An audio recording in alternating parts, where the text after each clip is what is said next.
ఇక భద్రాచలంలో గంజాయి బ్యాచ్ హల్చల్ చేసింది. పోలీసుల్ని బైక్ తో ఢీకొట్టింది గంజాయి gang. Bridge centre check post దగ్గర పోలీసులు తనిఖీలు నిర్వహించారు. గంజాయితో బైక్ పై వెళ్తున్న వారిని బారికేడ్ అడ్డుపెట్టి ఆపేందుకు కానిస్టేబుల్ ప్రయత్నించాడు.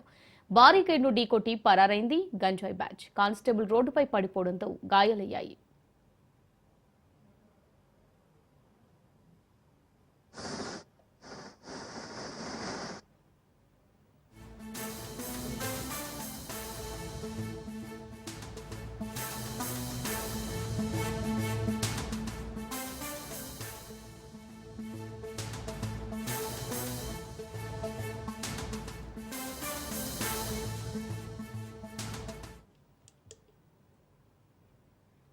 భద్రాచలంలో గంజాయి బ్యాచ్ హల్చల్ చేసింది. పోలీసుల్ని బైక్ తో ఢీకొట్టింది గంజాయి గ్యాంగ్.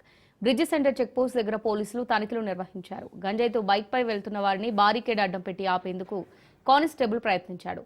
బారికేడ్ ను ఢీకొట్టి పరారైంది గంజాయి బ్యాచ్. కానిస్టేబుల్ రోడ్డుపై పడిపోవడంతో గాయాలయ్యాయి.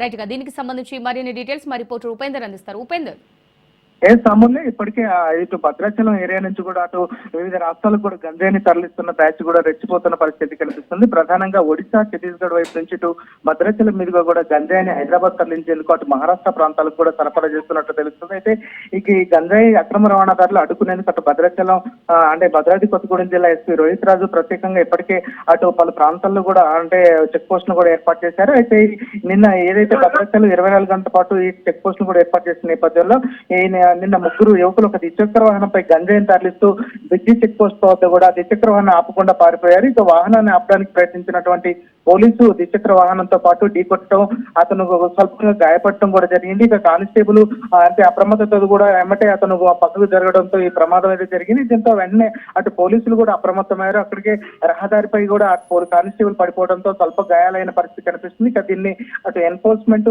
అదేవిధంగా పోలీసు, అటు ఫారెస్ట్ అధికారులు కూడా ప్రత్యేకంగా అంటే అక్రమ రవాణాపై అడ్డుకునేందుకు ప్రత్యేకంగా చెక్ పోస్టులు ఏర్పాటు చేశారు. ఈ చెక్ పోస్టుల వద్ద కూడా వీళ్ళు ఏదైతే బ్రిడ్జి వద్ద ఢీకొట్టి వెళ్ళిపోతున్నటువంటి ముగ్గురు కూడా పట్టుకోవడం జరిగింది. ప్రస్తుతం వారు పోలీసు అదుపులో ఉన్నారు. ప్రస్తుతం ఇటువంటి గంజాయి అక్రమ రవాణా చేస్తున్న వారిపై కూడా పలు కేసులు నమోదు చేస్తున్నప్పటికీ ఇటు గంజాయి రవాణాకు మాత్రం అటు యువకులు ఎక్కువగా ఆసక్తి చూపుతున్న పరిస్థితి కనిపిస్తుంది. స్వల్ప కాలంలో కూడా ఎక్కువ డబ్బులు సంపాదించాలనే ఆసక్తితో ఇటువంటి అక్రమ మార్గాలను ఎంచుకుంటున్నట్టు కూడా తెలుస్తుంది. ప్రస్తుతం మాత్రం కానిస్టేబుల్ కు స్వల్ప గాయాలు కావడంతో ఆయన ఆసుపత్రికి తరలించిన పరిస్థితి కనిపిస్తుంది. దీనిపై పోలీసులు కూడా సీరియస్ గా కూడా తీసుకున్న పరిస్థితి కనిపిస్తుంది. ప్రస్తుతం వారంతా కూడా అంటే విచారణ చేస్తున్నారు. ఎక్కడి నుంచి గంజాయి తీసుకెళ్తున్నారు, ఎటువైపు తరలిస్తున్నారనే విచారణ కూడా కొనసాగుతుంది.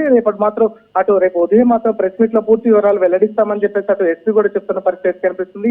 ఇటువంటి ఘటనలు పునరావృతం కాకుండా కూడా ప్రత్యేకంగా భారీ బందోబస్తును కూడా ఏర్పాటు చేసిన పరిస్థితి ఇక్కడ కనిపిస్తుంది. Amulya, right, thanks for the updates Upender.